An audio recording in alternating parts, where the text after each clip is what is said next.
하나님의 말씀을 강론하는 중에 성령께서 저와 여러분의 심령을 감동하시기를 원합니다.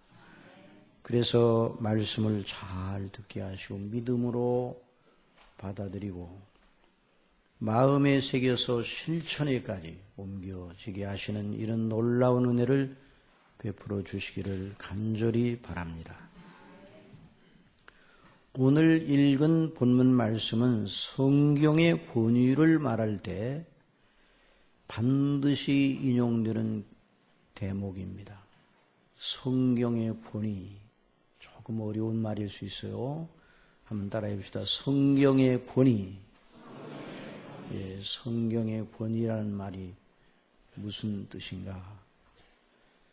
성경이 사람을 통하여 기록된 것은 분명하지만 그 성경이 어느 정도의 권세, 어느 정도의 가치, 어느 정도의 영광을 가지고 있는 책이냐 하는 문제입니다.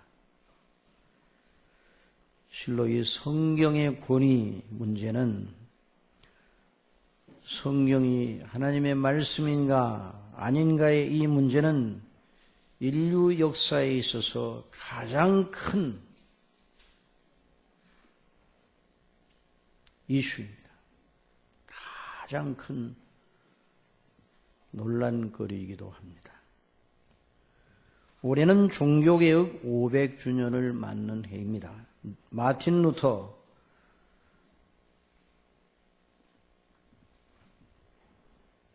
로만 캐토릭 사죄 수업을 받던 마틴 루터가 비텐베르그 성당 문의 95개 조항의 항의문을 게시한 날, 그날이 언젠가 1517년 10월 31일이었습니다. 그러니 내일 모레가 종교개혁 만 500주년을 맞는 날입니다.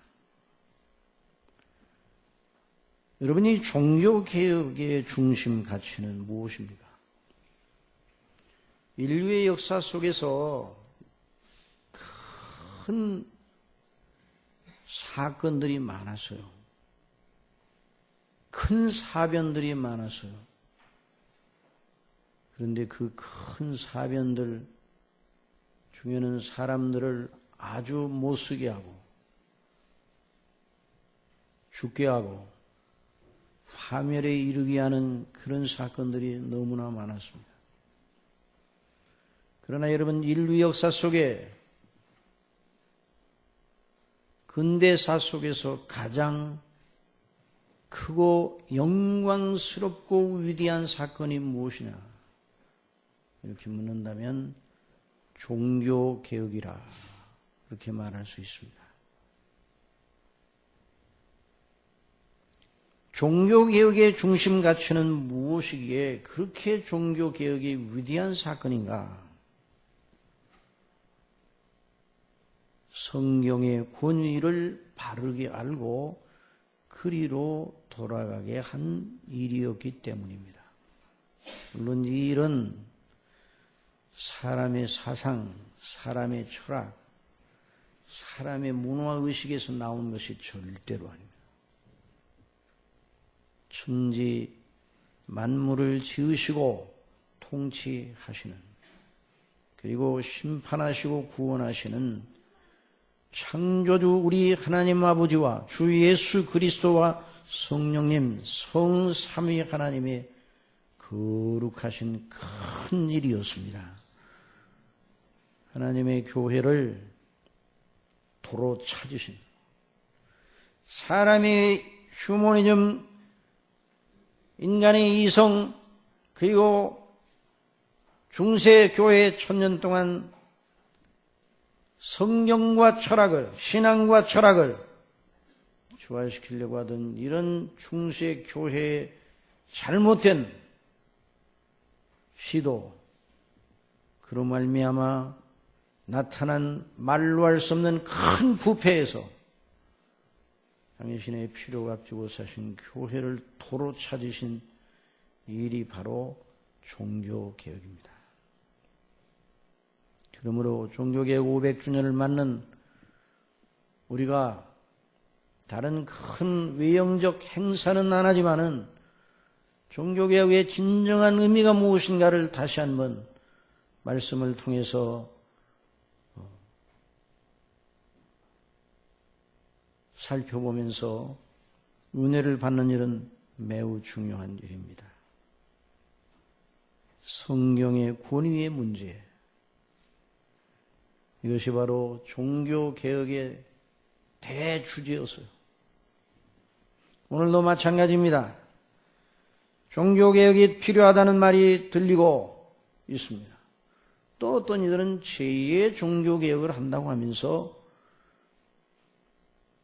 일들을 벌이고 있는데 정말 종교개혁의 진정한 의미가 무엇인지를 알고 있는지 의심스럽습니다. 또 교회뿐만 아니라 사회 전반에 걸쳐서 개혁이라는 말이 귀가 따갑게 들려지고 있어요. 개혁해야 된다. 그러나 우리가 알아야 되는 건 참된 개혁, 진정한 개혁은 무조건 이전 것을 뜯어고치는 것이 아닙니다.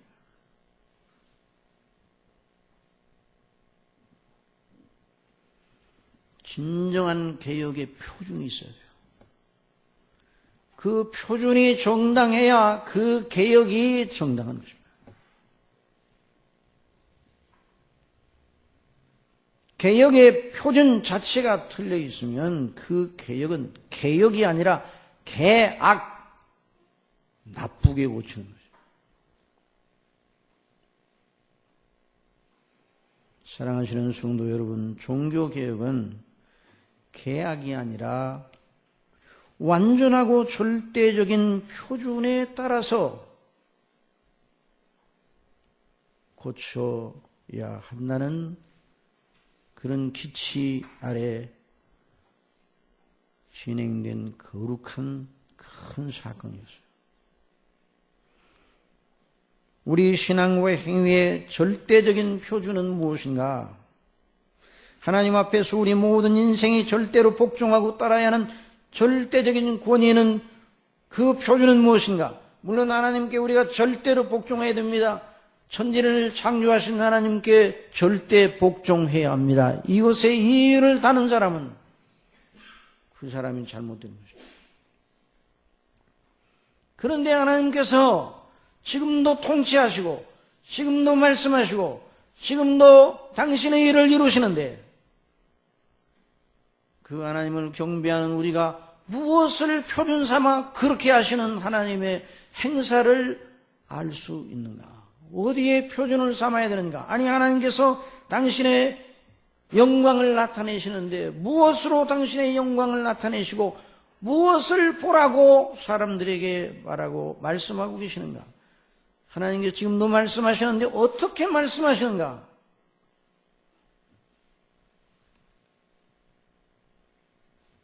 그것이 사활을 좌우하는 문제예요. 성경이 정말로 어떤 책인가? 그 책에 따라서 그 어떤 책인가에 따라서 성경에 대한 우리의 자세가 달라져야 하면 말할 필요도 없습니다. 만일 성경이 하나님에 관하여 많은 말을 한다 할지라도 결국 인간의 종교적 작품에 불과하다, 인간의 종교성이 빚어낸 작품에 불과하다면 우리가 성경을 참조는 해야겠지만은 그 성경에 목을 매달 필요는 없어요. 성경에 전적으로 복종할 필요도 없어요.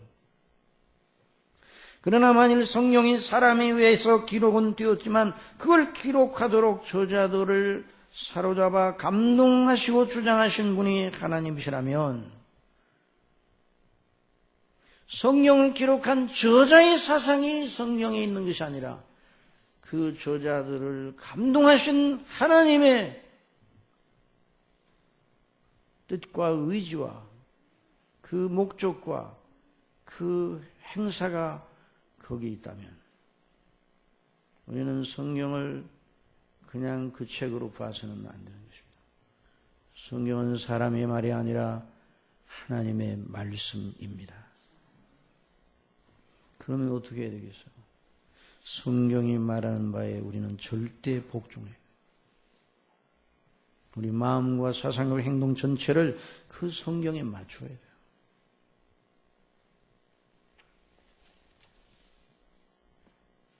이것이 바로 종교개혁의 가치예요. 종교개혁의 중심 가치예요. 종교개혁은 이전에 있었던 것 무조건 뜯어고치는 것이 아니에요. 완전하고 절대적인 표준인 성경으로 돌아갈 것입니다. 그래서 당시 로만 캐톨릭 교회가 1,000년 동안 중세 시대를 지나면서 그 유럽 사회 전체를 교회뿐만 아니라 세속권까지 다 장악하고 막강한 권세를 부렸습니다.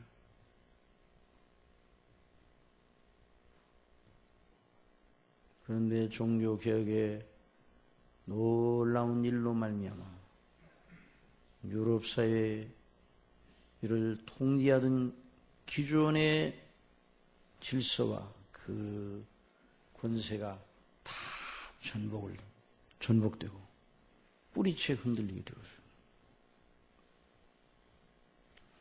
사랑하시는 여러분, 다시 한번 종론에서 말씀드리면 개인이든 사회든 나라든 성경의 권위를 어떻게 받아들이냐에 따라서 그 사람과 그 사회와 그 나라의 명운이 결정된다 해도 과언이 아닙니다. 여러분이 성경을 어떻게 받아들이냐에 따라서 여러분의 사람됨과 여러분의 장래가 어떻게 될 것인가가 결정이 된다. 그 말입니다. 그래서 앞으로 우리 교회는 성령님의 인도하심을 따라서 성경의 권위와 확신에 대한 문제를 오늘 한 시간에 끝이는 것이 아니라 이어서 연속적으로 강론하려고 합니다. 하나님의 성령께서 이 일에 함께 하실 줄 믿습니다. 여러분 성도님들이 기도해 주시기 바랍니다. 이건 너무너무 중요한 문제예요.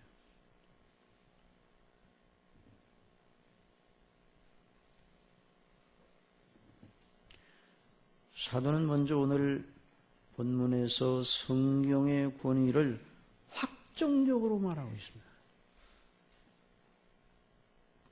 이 성경은 원래 사람에게 설득을 하고 사람에게 이해를 구하고 그런 다음에 그렇지 않느냐 이렇게 말하는 책이 아닙니다. 물론 그런 부분이 없지 않아 있기는 하지만 성경은 선포적입니다. 어떻다고요? 선포적이에요. 선포적. 그 선포적. 임금님이 백성에게 선포하듯이 창조주께서 모든 인생들에게 선포하시는 것입니다.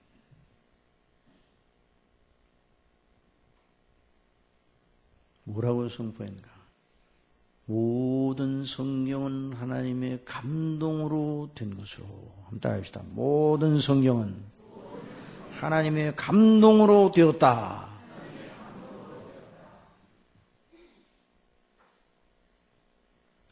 이것이 성경의 권위를 한마디로 확정적으로 선포하는 말씀입니다. 그러니까 여러분 성경이 하나님의 말씀이라는 걸 성경 밖의 증거를 가지고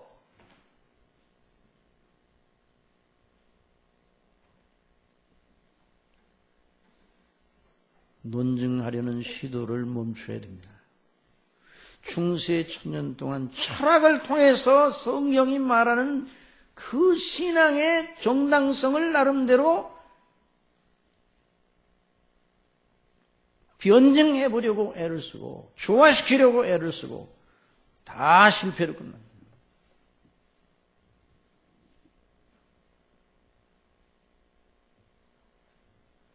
여러분, 정금이 정금된다는 것을 입증하기 위해서 뭘로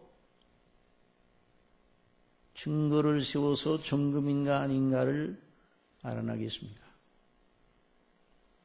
정금은 정금으로만 입증이 됩니다. 납으로 입증되겠습니까? 무쇠로 입증되겠습니까? 어떤 금속으로 정금의 정금됨을 입증할 수 있겠습니까? 하나님의 말씀에 그 순전성과 능력을 피조물이 일어나가지고 입증해줘야 비로소 확증되는 것이 아니에요.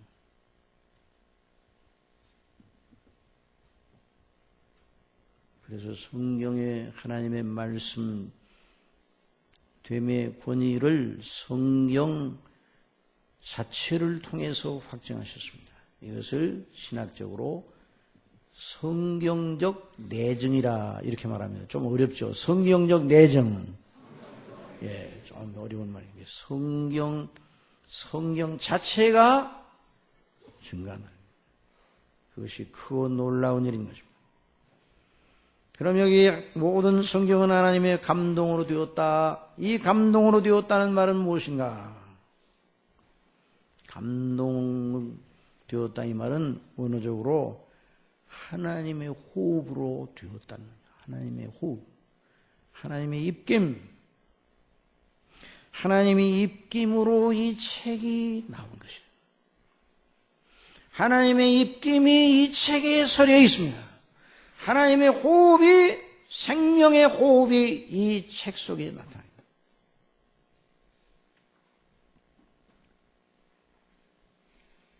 그래서 성경은 죽은 책이 아닙니다. 성경은 하나님의 항상 살아있는 말씀입니다. 성경은 역동적인 말씀입니다. 지금도 성경을 통해서 하나님께서 말씀하십니다. 성경을 잘 들으면 하나님의 숨소리가 들려요. 하나님의 호흡소리가 들려요. 이런 귀한 은혜를 저와 여러분의 심령에 충만하게 베풀어 주시기를 바랍니다. 성령께서 성경을 쓴 기자들을 감동하셔서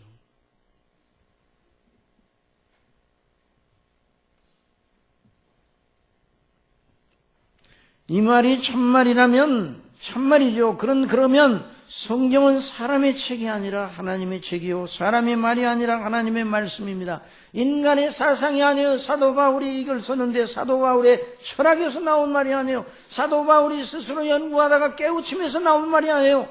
사도 바울을 주장하시는 성령께서 그 심령 속에 역사하셔서 나온 말씀입니다.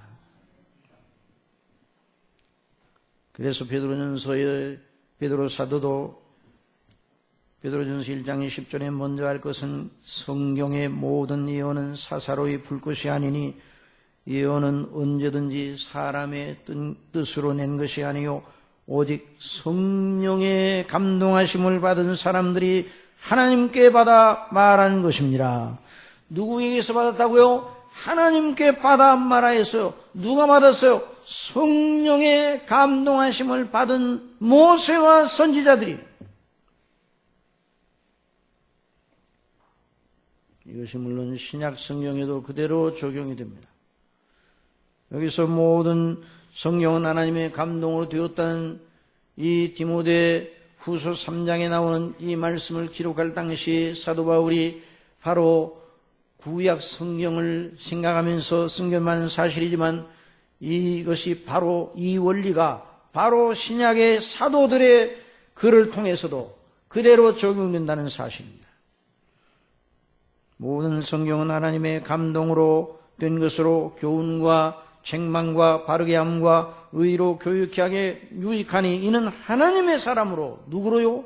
하나님의 사람으로 온전케 하며 모든 선한 일을 행하기에 온전케 하려 함이니라.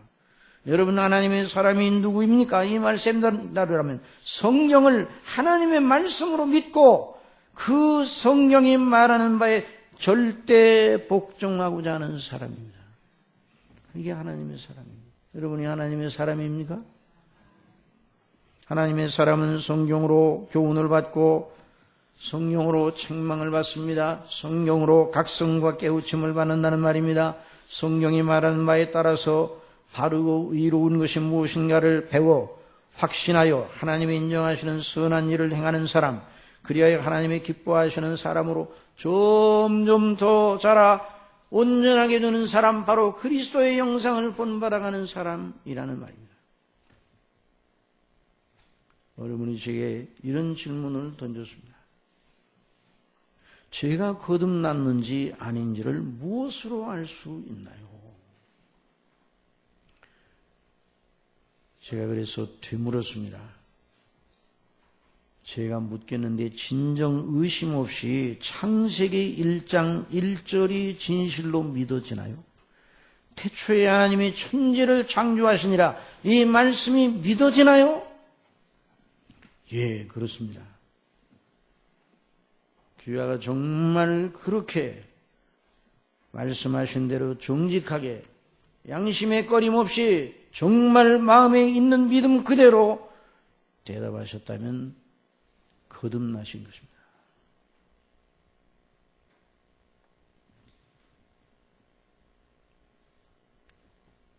사실 저는 이 성경이 하나님의 말씀으로 믿어지나요? 이 말을 그 속에 두고 그런 질문을 던졌습니다. 사랑하시는 성도 여러분, 성경이 하나님의 말씀으로 믿어집니까? 창세기 1장 1절이 진실로 믿어지면 성경의 나머지 전체가 믿어집니다.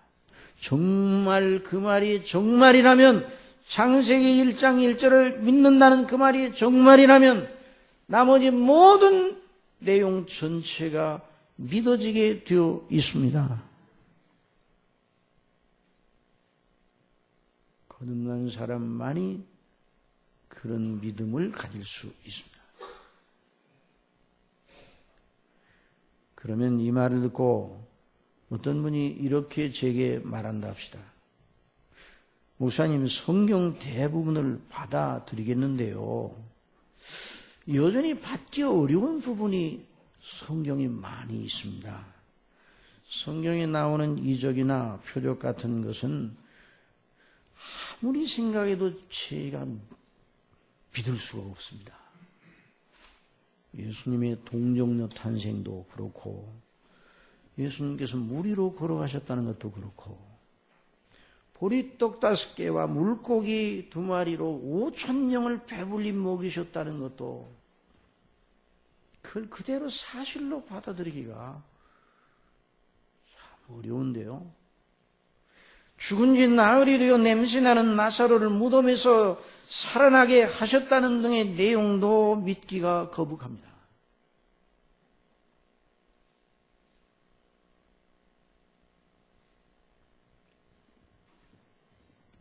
그 사람은 창세기 1장 1절을 안 믿는 사람입니다. 성경 전체를 믿지 않는 사람입니다. 그 사람은 거듭난 사람이 아닙니다.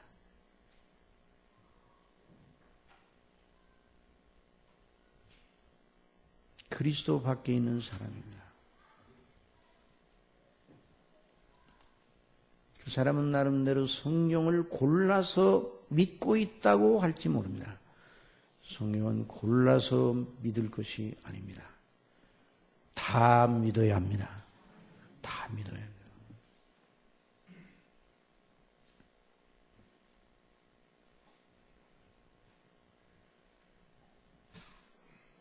그 사람은 자신의 연약과 불완전과 죄와 허물에 대해서 인정을 하더라도 여전히 자기에게는 선한 것이 남아있어 그것으로 하나님 앞에 설 수 있다는 생각을 반드시 하고 있을 사람입니다.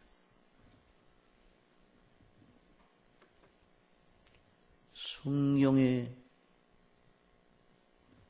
몇 년이 기록된, 몇 년이 증거되고 있는, 줄기차고 반복적으로 증거되는 그리스도 예수님과 그 십자가의 대속의 은혜의 절실성을 그 사람은 절대로 자기의 것으로 받아들이지 않고 있는 사람입니다. 그가 성경을 사랑해도 매우 고상하고 높고 좋은 작품 정도로 사랑합니다. 그 사람의 마음의 책꽂이 속에서 성경을 인간의 종교적 걸작품이 꽂혀있는 그 선반에다 놓을 사람이에요.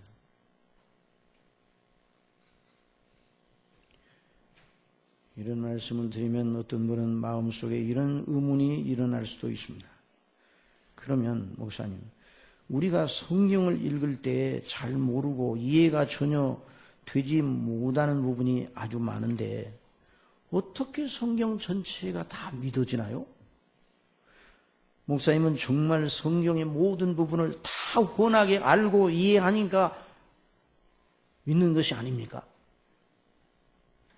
이렇게 누가 질문을 제게 던진다면 저는 이렇게 대답합니다. 제게도 성경이 어렵습니다. 제게도 이해 안 되는 부분이 많습니다. 그래서 저도 계속 성경을 공부하고 배워야 합니다. 그러나 그럼에도 불구하고 성경 전체를 다 믿습니다.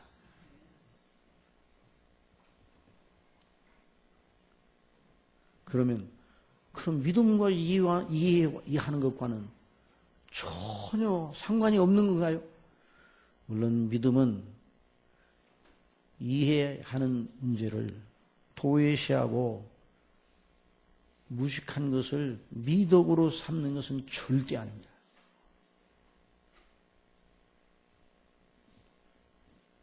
여러분, 참된 믿음은 하나님의 뜻을 알려고, 깨달으려고, 이해하려고 무진 애를 쓰는 것으로 나타나기 마련입니다.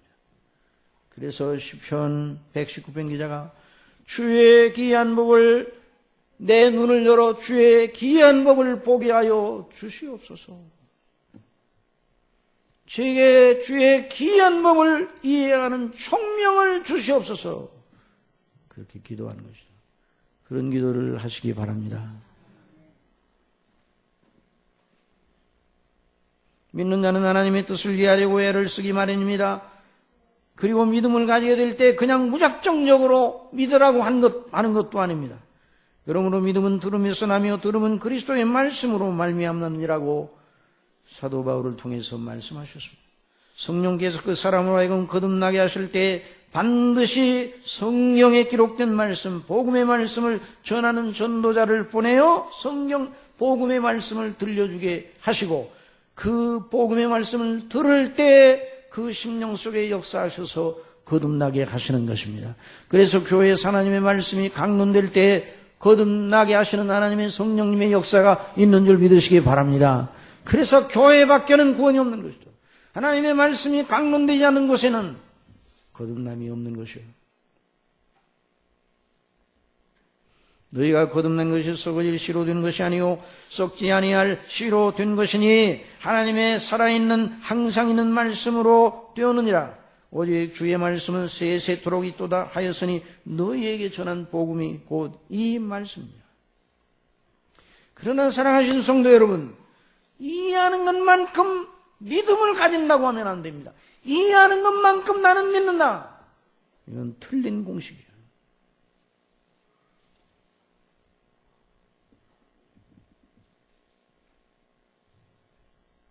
이해가 부족해도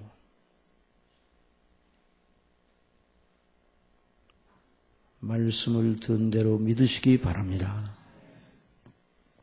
그리고 하나님의 성령께서 그와 같은 믿음을 주시고 그 다음에 믿음을 자라나게 하시는 것이죠. 그리고 그리스도를 아는 지식의 이해의 분량이 점점 자라나게 하시는 거예요.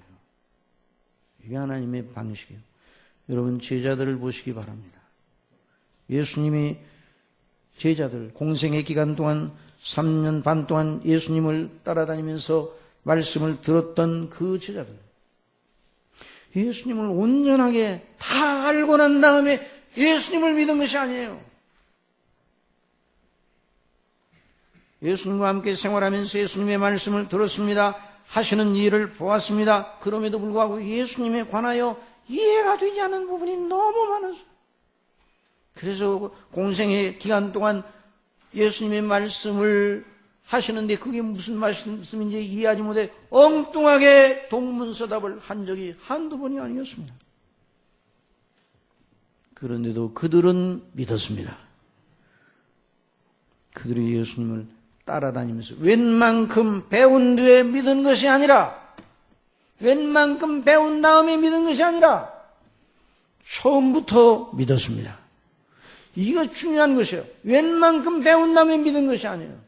많은 사람들은 웬만큼 이해하고 지식이 쌓이고 나름대로 성경을 많이 알고 그 다음부터 믿지. 어떻게 모르고 믿느냐? 물론 어느 면에서는 그 말도 일리가 있기는 합니다. 하나님의 말씀을 들어야 돼요. 배워야 돼요. 그건 필수적인 것이에요. 믿음에 있어서. 그렇지만은 이해하는 것만큼 믿는 것이 아니에요. 예수님을 처음 따를 때부터 예수님을 믿었습니다.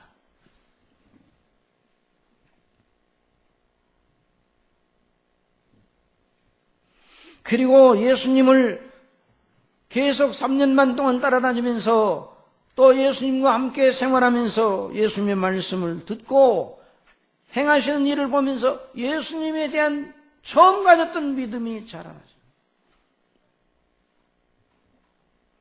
제자들이 깜깜한 밤바다에서 예수님 없이 배를 타고 가다가 큰 풍랑을 만나 죽을 지경이 되어 애를 태우고 있었습니다.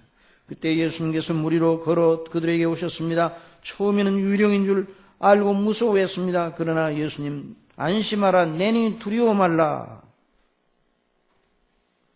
예수님의 음성을 제자들이 듣고 그때서 안심을 했어요. 그리고 예수님을 배 위로 모셔 올렸습니다. 제자들이 어떻게 하였는가? 마태복음 14장 33절에 배에 있는 사람들이 예수께 절하며 어떻게 했다고요? 예수께 절하며 가로되 진실로 하나님의 아들이로소이다. 그날 하나님의 아들인 줄 비로소 알았다는 말이 아닙니다. 이미 믿고 알고 있었어요. 믿고 있었어요. 그런데 과연 하나님의 아들이심을 더 믿게 되었다는 말입니다. 처음 따라다니기 시작할 때부터 예수님이 성령에 예언된 그리스도요 하나님의 아들이심을 믿었습니다. 세례 요한의 제자 베드로와 안드레 형제가 그러했고 빌립과 나다나엘이 그러하였습니다. 한번 들어보시기 바랍니다. 요한복음 1장 40절에 요한의 말을 듣고 예수를 쫓은 두 사람 중, 요한이라는 말 여기 세례 요한을 가리킵니다. 하나는 시몬 베드로, 또 하나는 형제 안드레라. 그가 먼저 자기의 형제 시몬을 찾아 말하되 우리가 메시아를 만났다 하고. 이게 초기예요? 예수님의 공생의 중기예요? 말기예요? 자, 이 대목이 초기입니까? 중기입니까? 말기입니까? 무슨 말인지 모르겠어요. 초기라는 말이 너무 어려운가? 예수님을 따르기 시작한 첫 시간 부분이에요? 아니면 중간 부분이에요?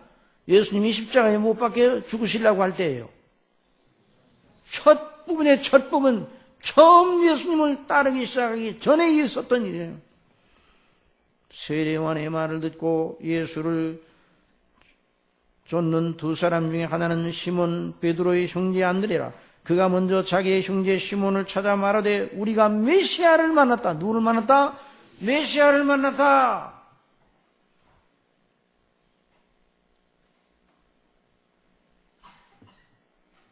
처음부터 믿었어요.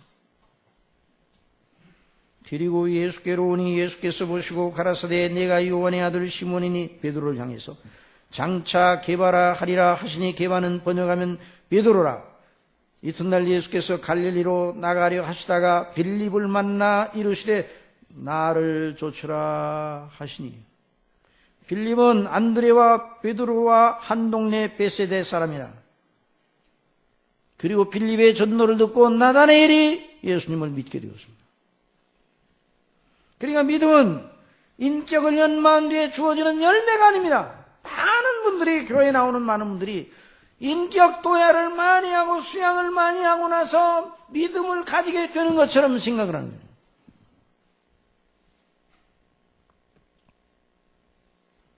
믿음은 하나님의 불광적인 은혜입니다. 그 은혜로 복음의 말씀이 광포될 때 그 말씀을 그대로 받으시기 바랍니다. 그 말씀이 무엇을 의미하는가 채 이해는 안 되지만 그분을 믿으시기 바랍니다. 그분이 바로 하나님의 아들 우리 주 예수 그리스도, 그분이 저와 여러분의 구주십니다. 그러니까 그분을 믿으셔야 합니다.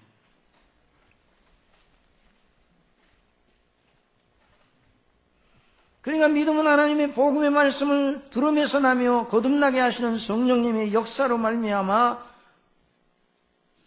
회개하고 믿게 되는 것이죠. 그래서 에베소 1장 13절에 그 안에서 너희도 진리의 말씀 곧 너희의 구원의 복음을 듣고 그 안에서 또한 믿어 약속의 성령으로 인치심을 받았으니 그렇게 말씀했어요.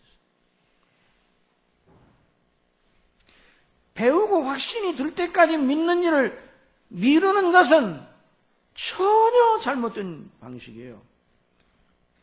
믿지 않고 어떻게 확신에 이릅니까? 여러분, 믿어야 확신에 이릅니다. 여러분, 확신은 믿음, 처음부터 확신이 되는 게 아니에요. 확신은 믿음의 과정 중에 주시는 하나님의 놀라운 선물이에요. 믿음도 선물이에요. 정말 저와 여러분의 스스로의 힘으로는 믿을 수가 없어요. 그런데 저와 여러분이 믿잖아요. 복음이 들려질 때 믿으시기 바랍니다. 믿으세요. 우리는 믿어야 돼요. 그런데 그 믿음의 힘을 누가 주시는가? 성령님이 주세요. 어떤 분은 또 이런 분도 있어요. 제가 믿으려고 해도 믿음의 능력과 힘을 목사님처럼 받아야 되는데 아직 받지 못해서 저는 못 믿겠습니다. 그것도 합당한 말이 아니에요. 믿으시기 바랍니다. 믿으시면 우리가 믿는 것과 하나님의 은혜를 주시는 것 어느 것이 선우인지 분간이 안 돼요. 그런데 우리의 입장에서는 어떻게 해야 돼요? 믿어야 돼요. 그리고 믿는 우리에게 은혜를 베푸시는 건 하나님의 긍휼로 주시는 것이니까 믿으시기 바랍니다. 먼저 믿어야 돼요. 먼저 믿고 하나님의 놀라운 은혜 속에 들어가기를 바라시기 바랍니다. 하나님의 성령께서 그 심령 속에 역사하셔서, 그러니까 우리가 믿는 사람들은, 정말 믿음을 바르게 가지는 사람들은 하나님의 은혜를 바라고, 그래서 하나님께 기도의 말을 하지 않을 수 없거든요. 주여 저를 도우소서라는 말을 하지 않을 수 없어요. 주여 저를 도우소서, 믿음 없는 저를 도우사 믿음 있게 하여 주옵소서. 이렇게 도우시고, 이렇게 하나님 앞에 기도해야 돼요. 실로 그렇습니다. 이 성경, 하나님의 말씀인 성경을 믿고 배우고 확신한 일에 거하는 길은 저와 여러분이 오늘과 내일과 모레 그리고 영원한 내세 운명 전체가 걸린 일입니다. 그래서 사도 바울은 말세에 고통하는 때를 사는 성도들을 위하여 성령 하나님을 힘입어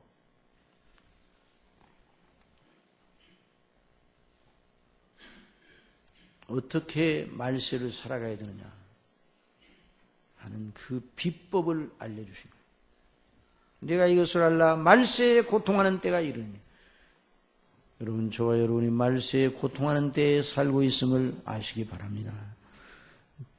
사람들은 자기를 사랑하며 돈을 사랑하며 자긍하며 교만하며 회방하며 부모를 거역하며 감사치 아니하며 거룩하지 아니하며 무정하며 원통함을 풀지 아니하며 참수하며 절제하지 못하며 사나우며 선한 것을 좋아 아니하며 배반하며 팔며. 이거 판다는 건 진리를 판다는 말이에요.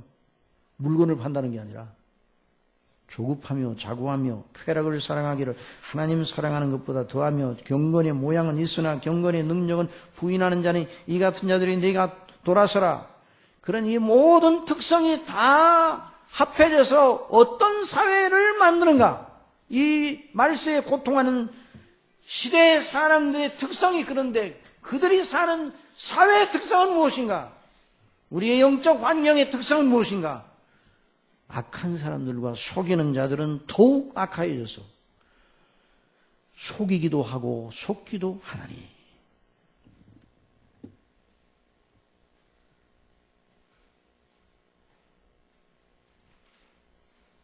그러니까 진리가 멸시당하는 시대예요. 진리가 멸시를 당하니까 뭐가 왕노릇합니까? 거짓이 왕노릇합니다. 그러니까 속기도 하고 속이기도 합니다. 그래서 사도 바울을 통해서 성령께서 말씀하십니다. 그러나 너는 배우고 확신한 일에 거하라. 어떻게 하라고요? 배우고 확신한 일에 거하라. 네가 누에게서 배운 것을 알며 또 내가 어려서부터 성령을 알았느니 성령은 능히 너로 하여금 그리스도 예수 안에는 믿음으로 말미암아 구원에 이르는 지혜가 있게 하느니라. 그러니까 성경이 우하면 우해야 되고 성경이 좌하면 좌해야 되고 성경이 가라 하면 가야 되고 성경이 멈추라 하면 멈춰야 되는 것이 바로 신앙의 원리입니다. 이것이 종교개혁의 정신입니다. 이것이 개혁주의의 뿌리입니다. 개혁주의가 뭔가?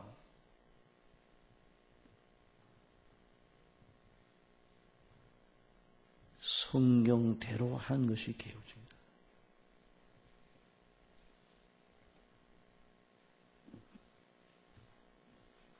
당신 루터가 종교개혁의 횃불을 높이 들 때에 정말 로마 캐톨릭 교회의 권세는 가히 대단하였습니다. 교회뿐 아니라 일반 사회 곧 세속의 영역까지 이길 장사가 없었습니다. 당시 유럽의 여러 나라들의 황제도 로마 캐톨릭 교황의 인준을 받지 못하면 설 수 없었습니다. 아니 교회에 교황이 있어요? 정말 해괴한 일이 아니에요? 교회의 왕은 누구십니까?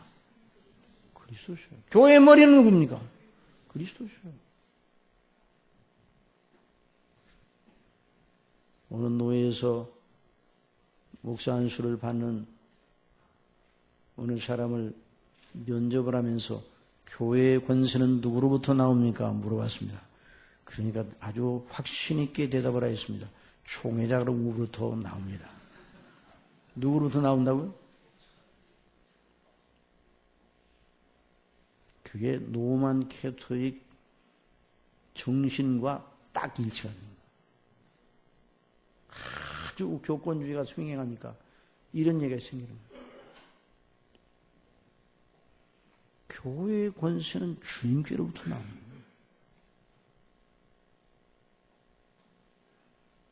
그걸 어디서 그걸 배웠는가? 성경이 말하고 있어요. 어디서 말한다고요? 성경 하나님의 말씀이 그걸 말하고 있어요. 언제 한번 우리 한국 장로교 연합회에서 이제 연합회 활동을 하고 해서 회장을 뽑는데 그 회장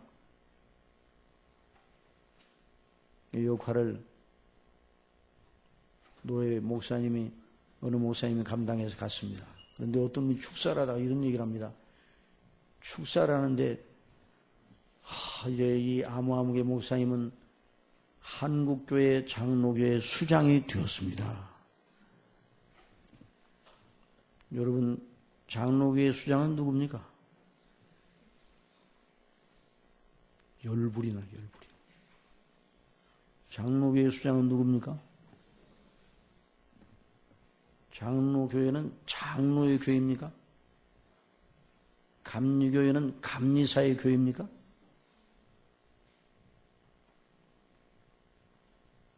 교회의 수장은 누구라고요?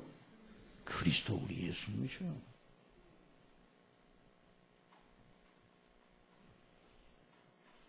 로마 캐톨릭 교회가 공예와 교황의 이름으로 반포하면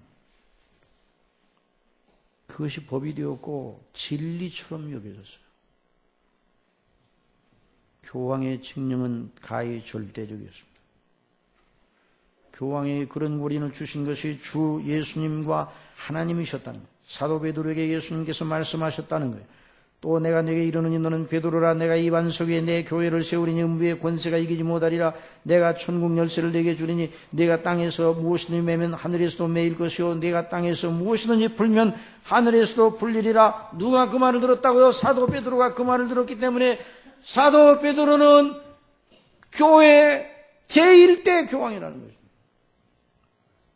그래서 교황권은 사도 베드로로부터 내려왔고 교회 사제들은 사도들로부터 그 권세가 내려왔기 때문에 교황이 하나님을 대리한다. 그러니까 교황과 사제들이 모여서 회의에서 결정한 것은 성경의 진리와 동등한 권리를 가지는 그 동등한 권위를 가지는 것처럼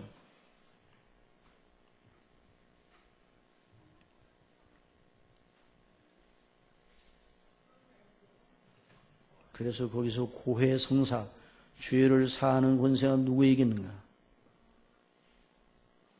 내가 너에게 천국 열쇠를 주리니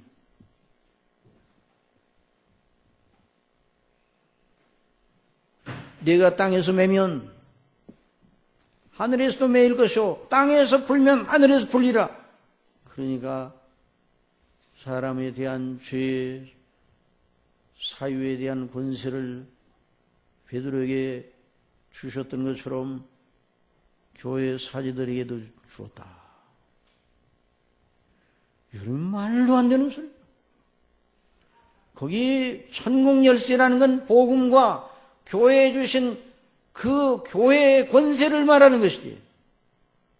권징에 관한, 교회 치료와 권징에 관한 그런 말씀, 복음의 거룩한 그 놀라운 그 권위를 함께 말씀하시면서 하신 말씀이지. 어떻게 누가 죄를 사합니까? 여러분 죄 있으면 저한테 나오십시오. 그러면 제가 그 죄에 대한 소리를 듣고 이제 내가 광포하노니 당신의 죄가 사함 받았도다. 그러면 좋겠어요? 그런 일은 있을 수가 없는 것이죠. 죄는 누가 사합니까? 하나님만 사하시는 거예요. 누구의 이름으로 하나님 앞에 용서를 구해야 됩니까? 그리스도의 이름으로 하나님 아버지께서 사하시는 거예요. 그걸 교회의 어떤 직임에다가 주신 일이 없어요. 그럼 천국 열쇠는 뭔가? 천국에 들어갈 열쇠는 복음이에요. 그리고 그 복음에 합당하게 행하도록 성도들을 양육하라는 거예요.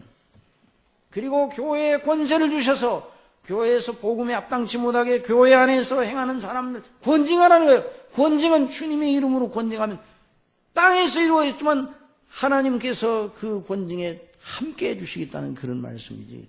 어떻게 고해 송세권입니까? 왜 이런 일이 일어나는가? 성경을 하나님의 말씀, 오직 성경만 의존하지 않았기 때문입니다. 성경과 전통을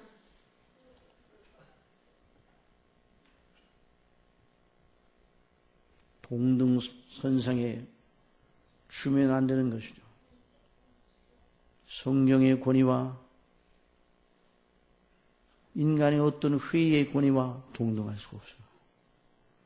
한번 따라합시다. 오직 성경, 오직 은혜, 오직 믿음. 이것이 바로 종교개혁을 이끈 스피리트였어요. 종교개혁을 이끈 성령께서 가르쳐 주신 동력이었어요.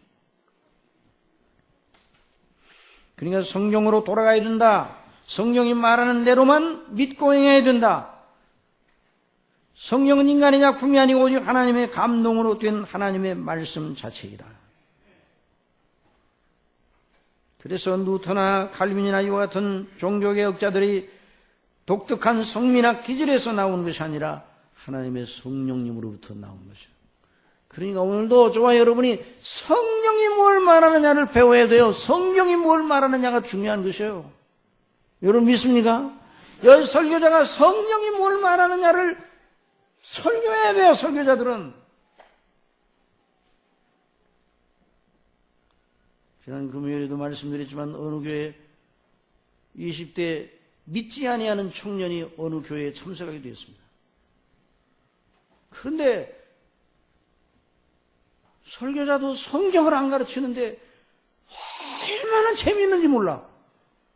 그 설교자도 그냥 그 말 하는데 그 교인들도 깔깔깔 웃고 하나님의 말씀도 안 가르치고 예수님의 말씀도 안 가르치고 성경의 뭐 말씀도 안 가르치고 그런데도 너무 재밌어요. 믿지 아니하는 그 사람이 거기에 참여했다가 실망 대실망. 그 교회 이상한 교회 아니에요? 강단에 선 설교자는 성경이 말하는 것만 증거해야 됩니다. 성경만 강론해야 됩니다. 그리고 성경을 강론하되 고지고대로 강론해야 돼요. 존 메가더 목사님이 저 그리스 커뮤니티 처치 왜 성경이 교회에서 강해 설교만 해야 되는가에 대한 그 강연을 통해서 특강을 통해서 말씀을 했어요. 오늘날 현대교회가 성경을 고지고대로 전하면 안 들을 줄 알고 성경을 20세기, 21세기 문화의 옷을 입혀서 전한다는 거죠.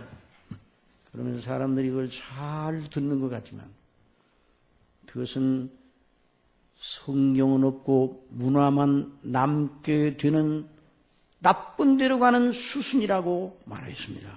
정말 그러합니다.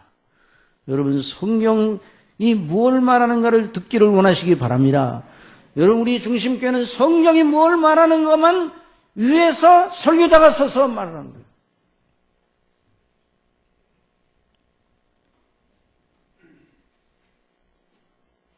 이제 시간이 많이 지나갔습니다. 앞으로 몇 시간에 걸쳐서 나누어 들어야 돼요. 성경은 하나님의 감동으로 되었습니다. 그러면 지금도 성경을 강론할 때 하나님의 그 말씀과 음성이 들리는 거예요. 우리의 귀로 들리는 것이 아니라 믿음으로 말미암아. 따라하시죠. 믿음으로 말미암아. 그 말씀이 들리는 거예요. 그 말씀이 받아들여지고 그 말씀 속에 그 심령이 자라나는 거죠. 그래서 설교자나 성도님들이나 다 하나로 똑같이 그 말씀을 먹어야 돼요. 그 말씀을 먹어야 되는데 그 말씀의 중심, 성경의 중심은 뭐라고요?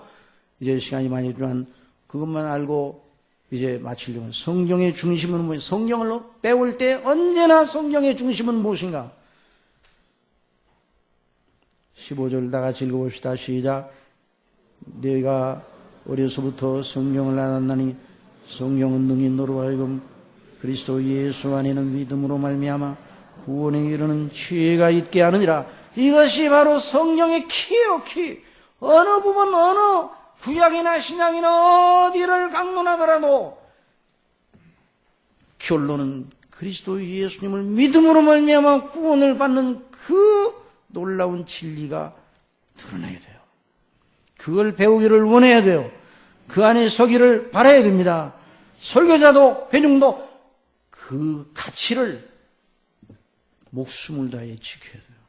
성령께서 그 그리스도 안에는 믿음으로 말미암아서 은혜로 우리 속에 역사하셔서 하나님의 자녀인 저와 여러분을 세우시고 하나님 나라의 영원한 상속자로 그에 합당한 품격으로 기르시는 겁니다.